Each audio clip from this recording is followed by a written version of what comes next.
It's not another Buffalo podcast, hosted by three of the most underqualified sports personalities this side of the canal. With John. All you people out there who are like, these idiots don't know anything. First of all, you're right. And second of all, Pat. I'm just a dad talking in a closet, but I'm just saying. And Brando. We have this trust built on whatever it is, like Bibles and gold bricks and whatever Brandon Bean's drinking over there.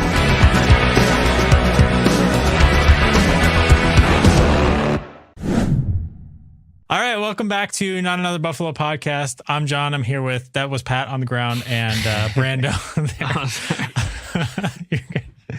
It is a Victory Tuesday here on NABP. We're celebrating. This episode is brought to you guys by Small City Realty. If you're looking to buy, sell, or manage property in Western New York, our guy Zach Korzelius, you can reach him at 585-409-1088. That's 585-409-1088. We got a great show for you guys today. We got some Jets game talk, some thoughts on the Amari Cooper trade that just went down today. Another edition of Fill in the Blank, which has been pretty fun the last couple weeks. Finally get to do it off of a win this week, which is good.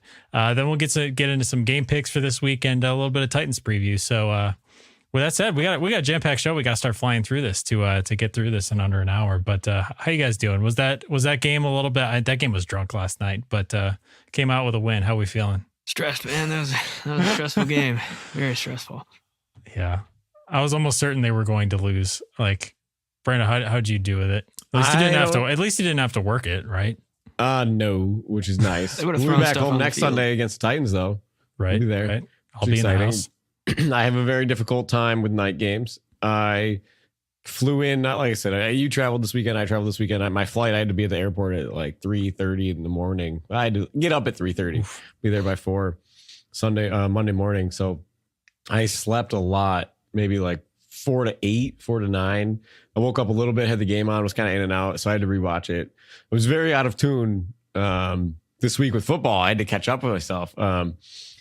So outside of that part, the game kept me interested because the refs sucked. We're not going to talk too much about it. It's just ridiculous. It's ridiculous. Everybody's talking about it. Both sides suck. Come on, refs. What are you doing? It's not your game. People don't pay millions of dollars to see you out there. Nope. But it was another game that I feel happy to win, lucky to win, probably. I'm glad the Devontae Adams trade didn't go through for the Jets until today, because if the Jets had Adams, I would have probably expected us to lose that game. Poor Mike Williams. Aaron Rodgers throws Mike Williams under the bus in his post-game press conference saying he ran the wrong route, but Aaron Rodgers threw the ball 10 yards short. So I don't know what you're doing there, Aaron. Let's take a little accountability. That route, even if it was straight, was still short passed. So I mean, you know, textbook narcissists do not take accountability for their actions. We know this. They point the finger elsewhere. I couldn't believe it when I heard it. And he got kind of into detail. It's like when the three guys are going long, it's like the middle guy is supposed to kind of run out a little bit, and he didn't break it the way he was supposed to. But I'm like, Aaron, your ball was 5 yards short. I'm like, what are you talking about? Well, and I mean, in all fairness to Mike Williams too, I mean, Taron Johnson really had to wrestle that out of his hands though too. Yeah. I mean, a hell of a play by Taron. It was like a Troy Polamalu interception, I thought. The way that he scooped that ball away from the ground, I thought that was awesome. Great play. Also, Terrell Bernard, man, superstar on our team, I think. Just stud all around. But that one tackle for loss was pretty sick on Brees Hall. Everything he did. That fumble he almost had, that was great. That should have been a fumble. That's a tuck rule by definition, but whatever. Yep. Haven't seen that one before. 287 yards and penalties. Nobody wants to see that, NFL. Just be like an NBA game, put the whistles away. Be like an NHL game, put the whistles away. Soccer, who cares? But, whatever. Yeah, they don't do that there. Whatever. Just, read the room, refs. Read the room. But I'm happy. It was a struggle. The offense looks, every time we watch a game, man, we say it's different, but it's good. The running game was good. It was good this week. It was good this week. Yeah. Well, it was like, you had to check off your bingo board every week as well. Spencer Brown, unsportsmanlike or holding or false start. All in a row. Lined up wrong. The pool hall would be very nice to you if right. on your right. bingo Which card. Not to defend Spencer Brown, not to defend him at all, because I don't usually defend Spencer Brown. But I was gonna say one of the false start was definitely on him. The illegal formation penalty. Someone's supposed to line up outside of him, so that's not his fault. He's not a tight end. He can't help that. And then the unsportsmanlike conduct penalty did not was look for that finishing. bad. He was finishing his block. Like that happens every single play in the NFL. Yes. If you like almost every single play in the NFL. So that one was a little bit weird, but yes, no, the false start and Spencer Brown is no stranger to penalties that kind of bite us in the butt. But the one thought that, sorry, I was just going to say the one thought that I had last night going through that game was like, it felt like watching, like I felt like other people watching the Bills win this game felt like the frustration that we feel when we watch Kansas City win a tight game and we're just like, this other team just can't pull it out.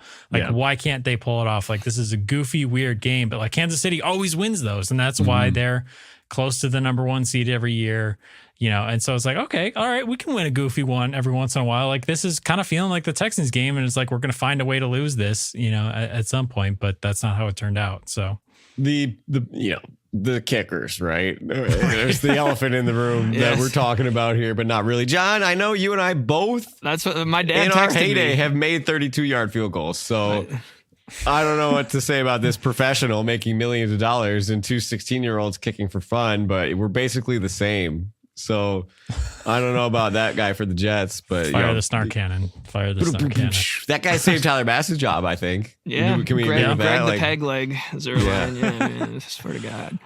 But he definitely did funny. save his job. Yeah. well, and it's unfortunate. I feel bad too for Jets fans because I think we were talking about it a couple of weeks ago. That Broncos game where he also had two chances to win the game.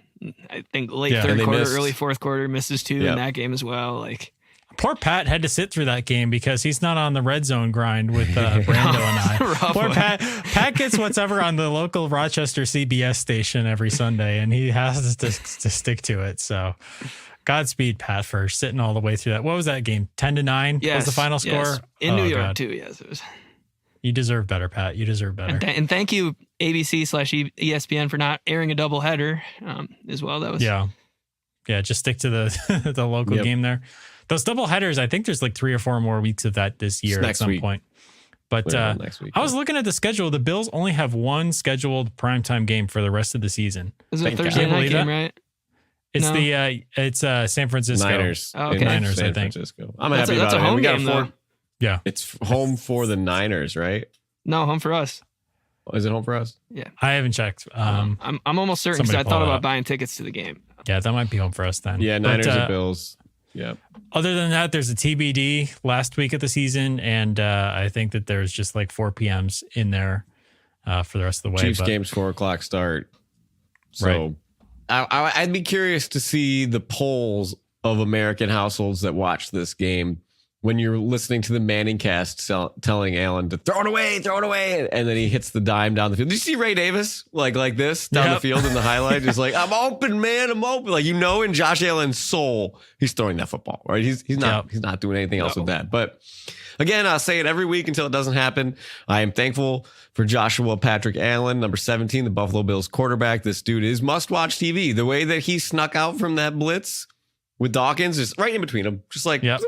Yeah, I mean, I was for a terrified when I touchdown. saw the flag at first because I thought it was going to be a hold in the end zone for a safety as well. Like, I don't know, it was a very stressful. And then I don't know necessarily if Ray Davis even really caught the ball. I mean, I was like, snap it. And they took their time. But yeah, and I think they even had like a false start penalty like right off of that as well, right? Maybe right after that too. But Brandon, you were talking about Josh ducking in between Dawkins and the defensive lineman. That was the 3rd and 11 where he scored the touchdown to Dawson Knox, right? Yeah. That was crazy, and that's just Was like it Kincaid or Knox? It was No, Knox. Okay. It was Knox, and man, if there's a good example of how like we can just take Josh Allen for granted, like I stood up and was like, yes, for that play, but it wasn't like, oh my God, that's an insane effing play, like. Really, and we get like one of those weekly. It's the same thing More with the than play one, more than one. It's the same thing with the play that Pat was just talking about too, where he chucks it down the field to Ray Davis. Like crazy. Did you see the stat? It was maybe Josh Allen scrambled yardages, like passes completed when he scrambled for yards total. Does that make sense? Right. That's a long way to go with that. But the yards that Allen threw while scrambling, at one point it was 94, and it was the highest of his career. They showed the graphic on the screen, and then he just kept doing it. And every single time he's rolling, you see Joe Burrow's touchdown run? yeah, The 47-yard touchdown run. Yeah. I mean, you think of these other quarterbacks, how many times do they roll out and throw it away? Just roll out and throw it away. And Allen is hoping and praying in his mind that he's going to get this ball off somehow. And he's never ever running out of bounds with that. You saw him fumble. He didn't want to run out of bounds. He didn't want to take the sack. He didn't want to throw it away. This man plays to win the game at all costs, and I love him for it. I appreciate him. He is a stud. I think the way that he handles this type of game, this physicality rivalry game against the Jets, talking smack after that touchdown to Knox, all game just jibbing and jarring at these Jets, and it is in their head. It is in their head that Allen is going to do something special, and he did. I love him for it. I'm so glad we made a trade for Amari Cooper because this man needs some help. He needs help. And it is obvious every single time when we're passing the ball, he needs help. These scramble drills should not be your offense. And it has been our offense. So it'll be great to see maybe Allen gets a little bit of a rhythm. Everybody gets slotted down a little differently with Amari Cooper on the team. But last night, the eye test. Last thing I'll say, John, we talk about it. It's on our intro. We talked about it last episode. Brandon Beane's watching this team just like he watched the other teams, and he has to know something's missing. And he went out and delivered because whatever he's drinking over there in those Bibles and gold bricks, he believes in this team and he has a brain. And it just vaulted my breaking news. faith. Brandon Beane has a brain. Yes, but he has a big brain, man. You could say Adam Gase has a brain. You could say That's Nathaniel true. Hackett has those a brain. are very different statements. Yes, but to see the faith that Brandon Beane is watching and does something about the flaw in this roster. There's so many rosters in the NFL that the GMs don't do that. Probably 2/3 of the GMs in the NFL don't care. Right. And this is a unique opportunity where that opportunity was there because his situation where the Browns already converted most of his salary to a signing bonus or whatever, or the pregame or preseason bonus, whatever it is. Like they only have to pay $800,000. He only counts $800,000 against the cap. Like where else are you going to get a 30-year-old wide receiver? What does he have? 1,000-yard receiving seasons? Exactly. 7 out of And 9 seasons. 4 out of the last 5, I think he's had 1,000-yard seasons. So it's like, where else are you going to get that kind of value for that salary? And it's like nowhere. And that's why it's like, like Amari Cooper might be 80 to 90% of the player that Devontae Adams is, but you got 10 times better of a, he's on an expiring. Yeah. And I mean, you got for value. It's great, but he is on an expiring contract. So next year is a different story, but he's here for this year. He fills that hole for now. And we don't have to get into this a ton, but some would call Devontae Adams a diva. I mean, if you watch the receiver documentary, I got to get out of here before I'm dead or, whatever. He meshes with Aaron Rodgers because Devontae Adams could be like, throw me another one and like catch it. Right. Rodgers and Adams could mesh together in their own little ecosystem outside of the coaches and blow off the play calls because they could do it. I think what you mean is ecosystem. I think that's ecosystem. The ecosystem. Yes, that seems to fit with those guys. And I don't think Cooper's going to be like that. I don't think he's ever been like that. Maybe a couple of snarky things now that he's been in Cleveland, which who wouldn't be snarky about being in Cleveland with Deshaun Watson as quarterback? I mean, dude, if we had to wheel him out there like Hannibal Lecter, but we paid him $800,000 for the remainder of the season, I wouldn't really care. You know what I mean? No, it's a good locker room fit. He's one of these guys that you would hope he might stay. I mean, he's got to be licking his chops, right? He's on a contract year. He's coming to I don't want to say a pass heavy offense because we're not pass heavy offense, but a dynamic passing offense. You think about like he's never really. I mean, and I don't want to disrespect my dad when I say that. He's never really played for a true like elite level quarterback either. Really, Derek Carr says otherwise, man. Derek Carr. He's defending Dak Prescott is who he's got on there. I don't know. Yeah. But I'm not very happy with Dak after this past week on my fantasy team either. But happy 82nd birthday, Jerry Jones. By the way, that's what you get. Birthday That's boy. Hilarious. But no, it's exciting. It's an exciting time. But it's a cherry on top of the win last night. I thought it was a great day to make the trade. A big cherry because, again, it's like worst case scenario, you're bumping everybody down the depth chart that should be bumped down besides Khalil Shakir, right? But like Coleman's going, it's kind of like when we got rid of the Emmanuel Sanders type player and then we didn't have Cole Beasley and everybody moved up the pecking order. And Gabe Davis wasn't really ready to be that wide receiver number 2. And Isaiah McKenzie wasn't really ready to be wide receiver 3. Those were players that fit way better and were way more productive in their other roles that were not necessarily wide receiver 2, wide receiver 3, but they had their niche roles on the roster. And I feel like that's going to benefit Coleman not having to carry the weight of being that number 1 wide receiver outside, even though he's not a typical number 1 wide receiver, but being that outside guy. And like, how many snaps are we running? I was watching who was on the field, and a lot of these heavier formations, there's only 1 wide receiver on the field. A lot of times it's Mac Hollins for blocking purposes. And sometimes it's MVS. MVS was out there like a bunch last night. I haven't seen snap counts, but I'm like, there's no way that this is the best personnel. Like, if you wanted to go play action here and your number 1 wide receiver on the outside running a route is MVS and he's kind of a one-trick pony, like, that's just not a good situation to be in. And Amari Cooper is a much better route runner. He can block a little bit better than MVS can, for sure. And just moving all these guys down 1 notch on the ladder, I feel like is going to help them all develop more, with the exception of Khalil Shakir. I think Khalil Shakir doesn't need any more development, but some of these young guys on the roster, Keon Coleman, and these other guys who are just much better as role players than carrying the weight of the X wide receiver, the Y wide receiver. You want to talk snap counts? Mac Hollins, 67% of the snaps yesterday. Marquez Valdez-Scantling, 32% of the snaps yesterday. That's a significant chunk. Yes. For a guy who would have been inactive had he remained on the roster at this point, which is crazy.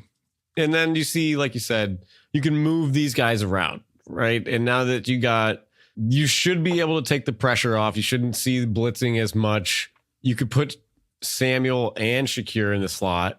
You could keep Hollins out. Hollins flashes, but not really, right? He gives you just enough, but like not enough. I don't know. I don't mind him getting less than, 40% of the snaps, but give me Amari Cooper. And I am not an Emmanuel Sanders hater, but we talk about him so highly in Buffalo for his 40 catches and 600 yards that he had on this team. That's okay. But imagine the wide receiver 3 on this roster having that stat line. Yes. Well, that's imagine Curtis Samuel with that stat line today. Oh, God, right? I'd be drooling. I'd be so happy. So like that, I think that's the difference is like, he's not a wide receiver 1, but you were getting so much more out of your top 3 wide receivers as a unit. At that point when you had 3 really good receivers. So I think Cooper, though, you can pencil him in for 1,000 yards now. If he already has 200 and you got 12 games to go, and to see what he is going to bring it's going to be dynamic. I'm super excited to see this whole ripple effect of having him on the field.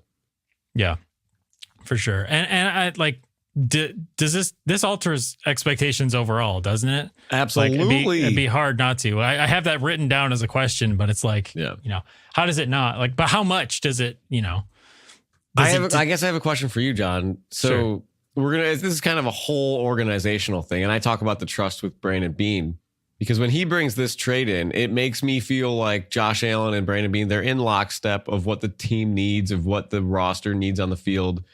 And it makes me feel that even though Sean McDermott is more conservative and he might be pulling the strings with these first down runs and these second down runs and whatever play calling gripes that you have moving from Brian Daboll to here. But I think having Brandon Beane in charge, right, as the general manager, he is going to give the personnel that is needed for a strong passing attack. And that puts me back into the faith of trusting this organization a little bit more, to see that, okay, he watches what we all watch and he understands that this can't be sustainable these last 3 games. So do you feel, I still feel like I'm not there with McDermott. I don't feel comfortable with McDermott, but having Brandon Beane there makes it a little bit better. Yeah, for the most part. It's just, I don't want to say we got lucky with the Amari Cooper trade, but, I don't think it was part of the plan to trade for a wide receiver midseason, right? And so you kind of have to look at this like, what was the plan when Diggs left? And this is why I kind of wonder in my head, I keep coming back to, I really think Beane thought that this was going to be a reset year, and like, whatever happens, but we don't have Super Bowl expectations. We want to overachieve. We want to do all that. But sorry, guys, we got to eat this dead cap. We're not going to have the room to sign a number 1 wide receiver like Amari Cooper, and for whatever Amari Cooper's salary would have been had they signed him before the season. I don't know if they would have done that, but there was no move made like that. And, you know, a lot of us were talking about our concern with the wide receiver room. You know, us optimists were like, sure, we can do this everybody eats thing. And then we can, you know, Watch everybody starve. Have a competent run game and stuff like that. And that looked great for the first 3 weeks. And then all of a sudden it's like, well, we have nobody on the outside who can beat anybody. So it's like, that was their counterpunch. Amari Cooper is our counterpunch to that counterpunch, which is like, I feel lucky that opportunity was even available, because again, if Davante Adams or somebody similar were the only options on the market, like it wouldn't happen because of the Bills salary cap situation. So well, you also have to think that, I mean, Bean always has plans, right? He always is talking to everybody, whether it was going to get Brandon Ayuk, because we had cap space. What did we have? Like 30 million, and we spent it on pieces, whatever, all around these spare parts, the linemen, whatever. But to see what he thought was going to happen, was he going to get Brandon Ayuk? Was he going to get another receiver in the draft? Was he going to trade up? And it just didn't happen, right? You put your plan a little bit into faith, and that fell apart because you didn't have something stable. And then but it came back, right? It came back. So maybe he's just waiting for that time. Like he knew he had to address it. He has the draft capital to do that. And he did it. So it just makes me excited. I'm excited to see that we got a guy that watches the same thing that we do and thinks the same way that we do to go get a guy to help this team. Yeah. It does. Yeah. It's gratifying that you're like, we need a receiver. And then like, okay, got you a receiver. Yeah. Merry Christmas, guys. Like, well, you know, it's just the pain of the years still runs off to me sometimes, of all of the mediocreness of the things that we needed, but we got Shady McCoy instead, or the things that we needed and we got EJ Manuel instead, you know, whatever it is. We got JP Lossman instead of Aaron Rodgers. We get whatever, you name it. We get Willis McGahee, whatever, you know, to have the aptitude to find the need, fill the need, and do it cheaply, man. This guy is just GM of the year. Yeah. Well, let's see. We got fill in the blank to do here. Do you guys want to do that real quick? We have 4 this week, which is an upgrade. So we already talked about the officiating a little bit, but we're going to continue to have a little bit of fun with that. Our first prompt is people better at their job than Adrian Hill and his crew. Brandon, you want to kick us off? Sure. Fast food workers asking for $20 an hour, but still messing up my plain cheeseburger. That's good. Pat, what you got? Tyler Bass, Greg Zuerlein, and/or Chris Collinsworth. It's good. It's good. I have the quality control engineer on the Leaning Tower of Pisa. Nice. Either presidential candidate Kamala Harris or Donald Trump. The Weeknd's hairstylist. Michael Scott. That's funny.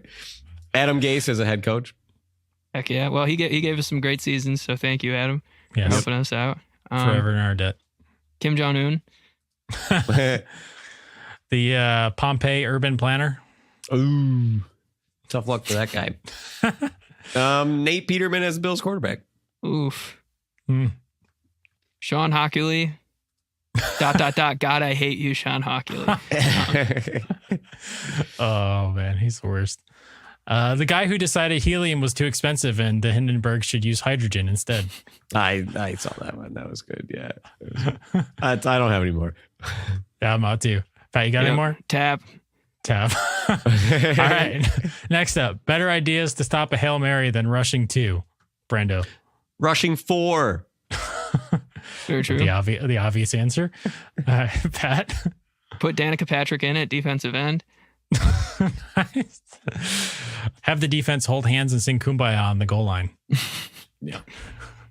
To go along with that, John, I'm going to say when the Patriots put Gronk in the end zone against the Dolphins for their hook and ladder play. Yeah. I was going to say it went just about as well, right?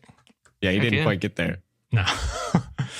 Pat. Tanny with some magic back then. Still, he could give someone some magic.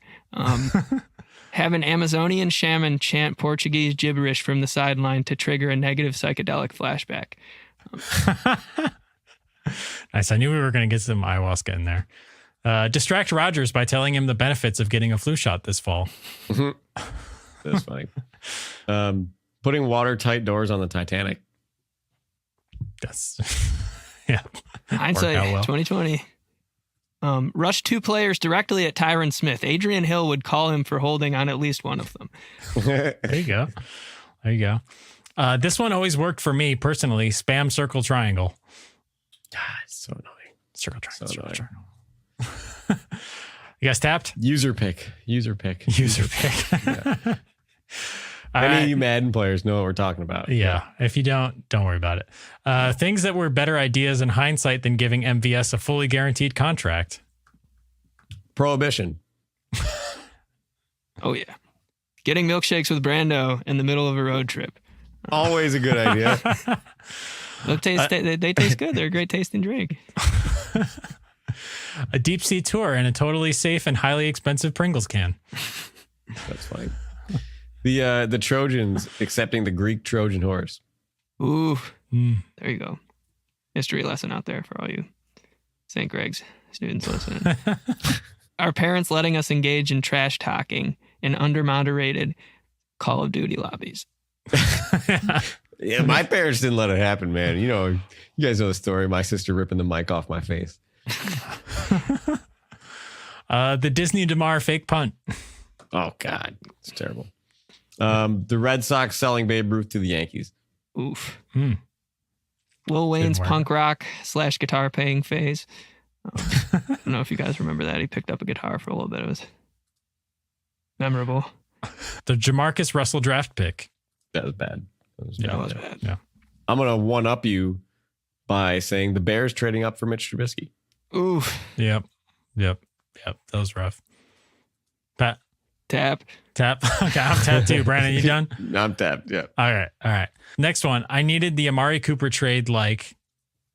Gen Zers need social media attention. No offense. Yeah. Like Offset needs to have a very delicate conversation with Stephon Diggs. No. Like Adrian Hill needs some glasses. Like the Sabres need a new owner. Ooh, sorry. Did I say that out loud? I meant to cross that one out. Like Ken Dorsey needs to update his resume. Like David Spade needs Adam Sandler to keep making movies. Joe Dirt. Like Oreos need milk, baby. Sorry, Pat. I didn't mean to cut you off. No, you're good. Oreos, milk. I mess with them. You ever like take an Oreo and you like stick a fork in it and then you dip it in the milk? I'd never seen anything like it, and I wouldn't like it because I would bite down too hard, obviously, and bite the fork.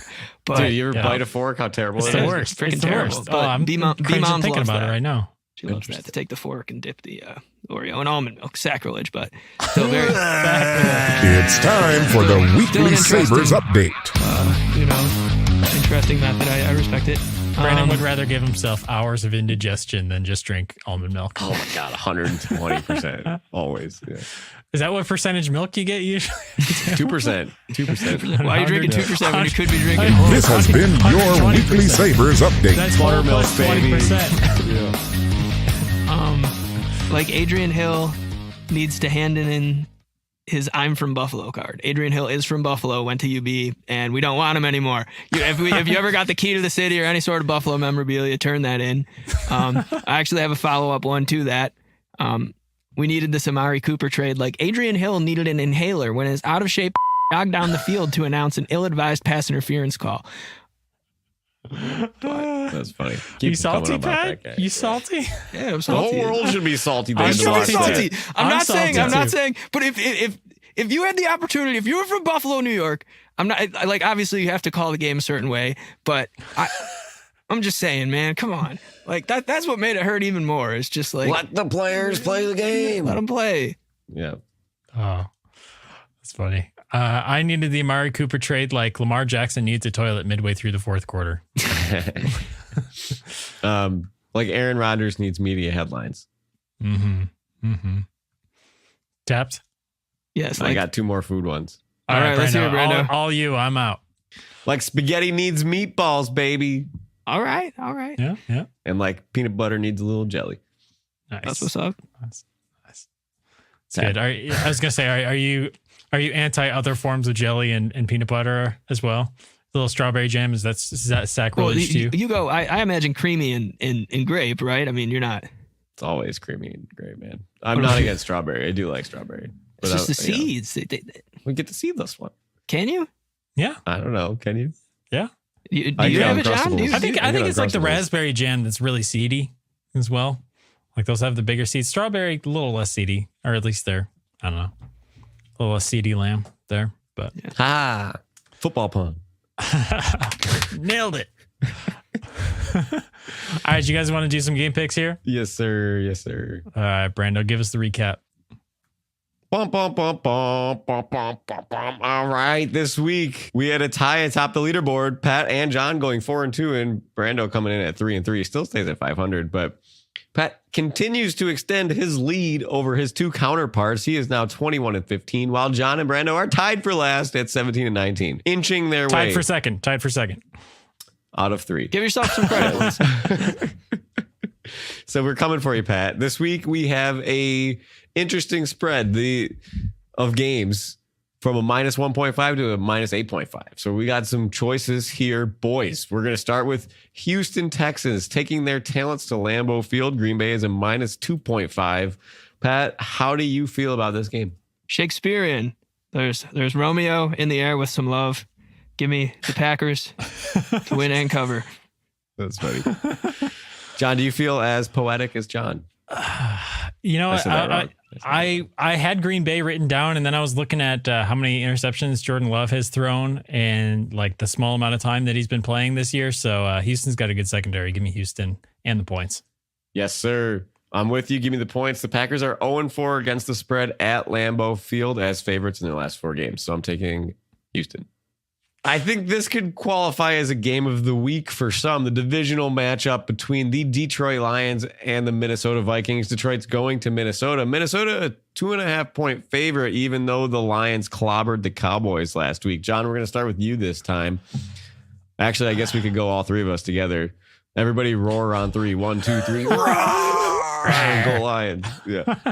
Unless you got a line for us, John. Go ahead. No, I had a really hard time deciding this one. I had Minnesota written down for a second, and I couldn't decide, so I took the points. Oh, you can't. Sam Darnold's going to let you down eventually, John. That's just science. Probably, but like Minnesota's defense is good. Like, you know, I haven't seen anybody really slow down Detroit too much this year so far. But you know, if anybody's going to do it, they got a home game. It's in Minnesota, so who knows?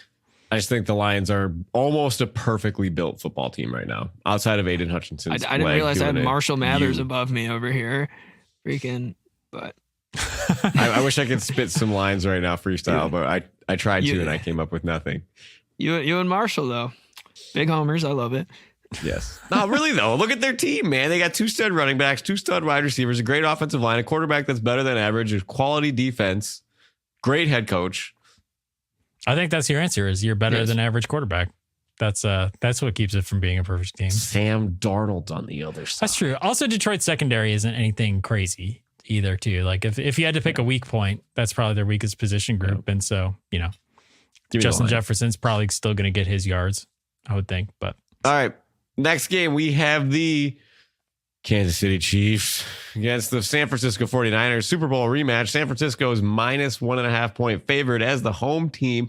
I'm taking San Francisco here. At some point, the Chiefs' lack of offense, dare I say, Pat Mahomes' lack of offense, is going to catch up to him. No Rashee Rice. Juju Smith-Schuster is going to beat him? I don't think so. Give me the Niners. It's a good point. I just every time I pick one of these games, I'm like, this team should beat the Chiefs. The Chiefs just always pull it out annoyingly. So, you know, this is kind of this is the opposite of the emotional hedge. I would say this is if they win and I'm mad, at least I was right pick. Yep. So give me Kansas City.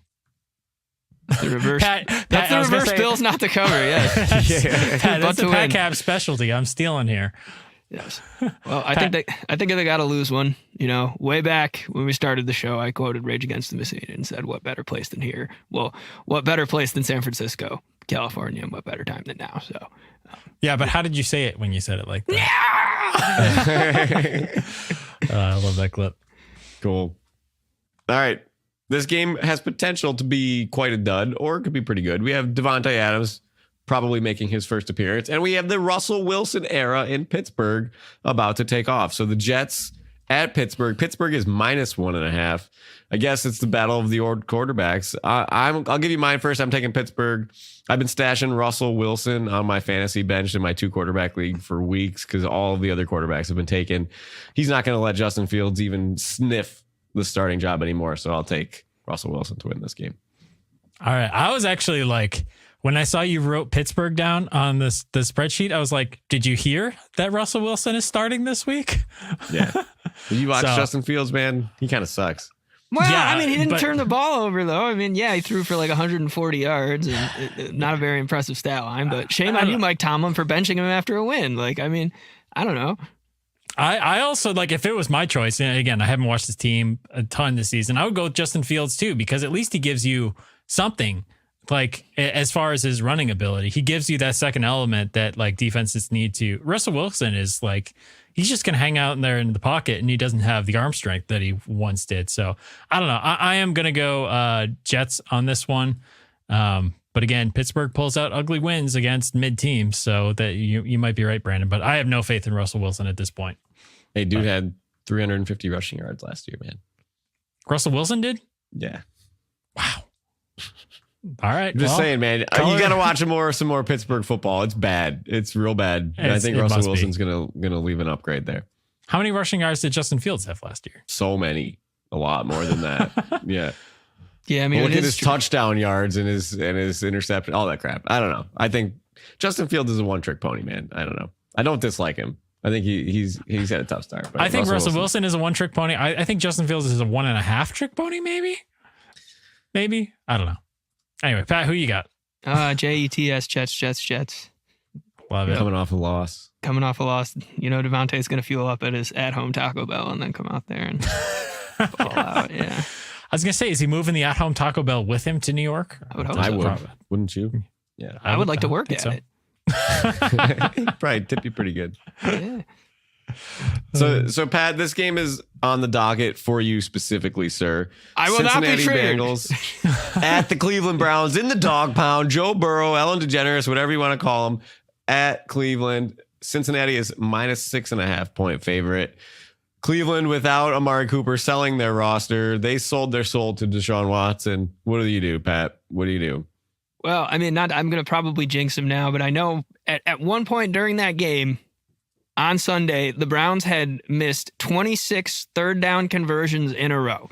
So if that's an indicator of what a powerhouse this team is, I've lost all faith. If Jameis comes in, maybe differently, but no, give me the Bengals. I think I saw 0 for 35 in their last 35 third downs. Yeah, I was going to say, it's gone up since then, I think, too. Yeah. But Pat, are you sure you don't want to take the Browns, man? I don't know. This could really ignite the team. You know, this would be a big win, division win. Yes, right. Exactly. You know, it's just it galvanizes them. Trades galvanize teams. You know. No, I mean, none of us are picking Cleveland in this one. We're Cincinnati across the board. Sorry, Brando. Yeah. If you got a one-liner, you can still say it. But nah, the Browns are brown. It's Browning toilet, man. Yeah, I don't know. Yeah. Chase Browning, running back for the Cincinnati Bengals, not to be confused. But he's going to feel insulted that the team is named the same as him. Like, I don't know. I wouldn't want the name Brown if I was in Cleveland. I mean, it serves them right, though. Could you imagine if you just named your team the Habermasses? Like, I don't know. I feel like the Habermasses would be elite, man. It ends in asses. Yeah. The asses. That's funny. Fair enough. Speaking of things that people didn't think through, like you guys should be renaming the Washington football franchise. You guys should be in charge of that. It seems like you're qualified. Yeah. Better than the football team. Yeah, that's for sure. Hey, I like the Washington football team. Well, they gotta have like a mascot. Like put someone cool on there. I don't even know who. Like George Washington. Right? Or like you could do like I'm trying to think of someone that would be like the monuments. And you could have like a slightly overweight like Colin Powell on the side of the helmet or something. Or the Lincolns, and you have Abe Lincoln. Some guy with a beard and a hat. Like your mascot choice for the Washington Commanders is a rest in peace, slightly overweight Colin Powell. He was a commander. I mean, he was. Oh, that's funny. That's funny. I can't really think of any other. What was his title? Okay, not commander in chief. What is Colin Powell? Was the Secretary of State, but he's yes, that's what I remember. He was also Secretary of like State. a big. He was in the military. I remember. Yes, yeah, he was. And George Washington as mascot wouldn't be too bad, you know. No. His face is in public domain these days, so You could just literally put on one of those white-haired things. Yeah, I mean, it would kind of look like. Have you ever seen like what is it, Rhode Island Friars? is that like a AAA baseball team or something? Yes. It's the university team, College football team. Right? It's Providence Friars. Yeah, like They all that's what got I the imagine. Old school look. Yeah. Yeah, but all right. Next game. We ready? Next game. Sorry, we good. have Good tangent. Good tangent. John's hometown Titans, which he is coming barf. home to see Right. Yeah. because he's a hometown Titan fan now against the Bills. Figure that one out. Bills are coming off of another win. They are -8.5 against the Titans this week with a new receiver. I will go first. Give me the Bills. 8.5 is a big line. We're going to win by 20. Yeah. Pat. Well, this team apparently has a very high-rated run defense. So, if we don't get rolling early, it could be a close one. So, Pat, Smart what you kid. taking? Bills to win, not to cover. Oh, there it is. There it is. He's There it is. back. There it is. There it is. All right. You know my pick. Go Bills. We got it in the bag. I'll be there yelling extra loud, telling Will Levis to put something else in his coffee. But we should have done predictions for what the Will Levis famous meme photo is going to be this week. So have you guys seen this compilation grow and grow and grow over Twitter as time has gone on? So he's had all these crazy turnovers, right? Have you seen the picture, like the free? I'll put it up on the screen. I'll put it up on the screen in the video version of this. So if you're on Spotify, switch to the video version. If you're on YouTube, obviously you'll see it. Yeah. So he's had a compilation basically every week. There's been a meme moment in his games, and it's usually him throwing the ball away backwards. It's him with his shoulder that one week where he's making that face on the sideline. Yeah. And this past week, it is unfortunately the ball boy on a stretcher on the cart being carted off the field because Will Levis rolled into his ankles and probably tore the poor guy's ACL. Ouch. So what is that meme moment going to be in Buffalo? I think it's going to be another turnover, but I don't know. Maybe he goes to do the Lambeau leap into the stands and then misses or something. Yeah. That'd be funny. Maybe they switch it and give him blue cheese instead of mayo for his coffee. He might like that though. I was going to say, yeah, you don't want to encourage him, that kind of degenerate behavior. Anything else we got about this Titans matchup that intrigues you guys? I mean, this is Tony Pollard. I was going to say, it's not a trap game. Tony Pollard, you just can't let them get going on the ground, right? Which is it's just, I hate hearing that. Guaranteed things in life, death taxes, and Tony Dungy on a broadcast saying you need to stop the run, right? Yeah. But they do need to stop the run. The Bills are bad at stopping the run. So, but again, how many yards did Breece Hall have? A lot, not that right? many. I don't know. What do you have? I thought he had a pretty good game. 113. Let me check the box score. Yeah, because then Braylon Allen didn't have a bad game either. I mean, if you were to put Braylon Allen wasn't too good. I actually had I needed Braylon Allen to have a reception. He had 2 targets and 0 receptions. Yeah, Breece Hall had 18 carries for 113 yards, above average day for a running back, and a 42-yard rush. Yeah. And again, you won the game, but I still think if we get 1 touchdown on the opening drive, if you get points on the opening drive, you get up 2 scores, it's done. Right? If you can bury them in the first quarter, it's done. They can't, because you're not going to be able to force Will Levis to throw, and then this Bills defense is going to eat against him. I feel like good bets for this week. How many picks for Will Levis this week? 2? 2's a fair number. 1.5 hook. Yep. Yes, Pat knows the gambling ways, man. Yes. If you guys have a chance too, you should watch Calvin Ridley. I think it was earlier today. Came absolutely unhinged in an interview. I saw talking this. about the game. Did you see it? Where he was like, "Yeah, they give me need to some pass it." targets early, man. But he said he's very expletive ridden. Dang. Yeah, he Sounds was not like happy. this- He had 8 targets in the fourth quarter, maybe when they were in garbage time, and he was pissed about it. Yeah. Hey, you they're took the just- money, Calvin. You took the money. Well, maybe he'll decide to take next season off and sign with DraftKings. Maybe that's his future for that. Maybe, but yeah. Titans probably should not have gotten rid of Vrabel. I think that that decision's The gonna. steamer. They should have Steamer got a himself. quarterback. Yeah, Who was their too. quarterback last year? Will Levis didn't play the whole season. They start with Tanny, Tanny. right? They started Yeah. with Tanny. They had Malik Willis on the roster too, but yeah, Will Levis looked better last year than he has been this year by far. So I hate him, man. I can't stand And you just see Malik. I mean, Malik was what? 2-0 as a starter, 2-1 as a starter, like playing super well. So yeah. well, not super well, but winning games. So Exactly. Yeah. He's doing his part, not hurting his team, which Will Levis has been. So correct. Mason Rudolph. I mean, I don't know. We could we could see him. He's come in and played pretty well in relief. So It's not Christmas time yet. Keep Rudolph away. yeah. Well, all right. Well, I think that's going to do it for this one. If you guys don't have anything else, we good? Good. No? All right. You guys know where to find us on all platforms at Not Buff Podcast. We'll be back next week. Like I said, I'll be in town. Say hi around the stadium or something like that. Say hi to Brando. He's going to be find pushing. me. Come find us. Yeah. I know. Brandon's going to push me in a wheelchair, so I don't have to go up to the 300 section walking. We'll take the elevator. Yeah. I'm not pushing you up there. Yeah. Well, that's what you think.